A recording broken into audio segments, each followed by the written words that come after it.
Gaza में जिंदा निकला हमास का टॉप कमांडर। इजराइल के दावे पर फिर खड़े हुए सवाल।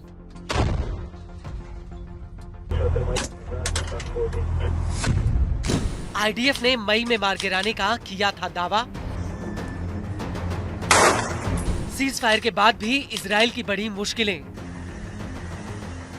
गाजा में 15 महीनों के खूनी संघर्ष के बाद इजराइल और हमास में सीज फायर डील हो गई। इससे गाजा युद्ध में गोलियों की तड़तड़ाहट और बारूद की गूंज कुछ समय के लिए रुक गई है। हालांकि इजराइल के लिए गाजा से लगातार परेशान कर देने वाली खबर सामने आ रही है। एक तो हमास का सफाया न कर पाने की इजरायली पीएम नेतन्याहू की कसक अधूरी रह गई, वहीं अब तो गाजा में चलाए गए इजरायली ऑपरेशन पर भी सवाल उठने शुरू हो गए हैं। दरअसल बेत हनून और उत्तरी गाजा में हमास लड़ाकों का एक कमांडर, जिसके बारे में इजराइल ने दावा किया था कि वो बीते साल मई महीने में मारा गया था, वह अब जिंदा निकला है। गाजा में वह खुलेआम घूमता नजर आया। हमास के top senior commander Faiyad Hussain की वापसी ने इजराइल की मुश्किलें बढ़ा दी हैं। सीज फायर डील के बाद से जहां इजराइल पहले से ही बैकफुट पर आ गया, वहीं अब गाजा में मारे गए हमास कमांडर के जिंदा होने की बात सामने आने से युद्ध के मैदान पर इजरायली ऑपरेशन के दावे पर ही सवाल उठ गए हैं।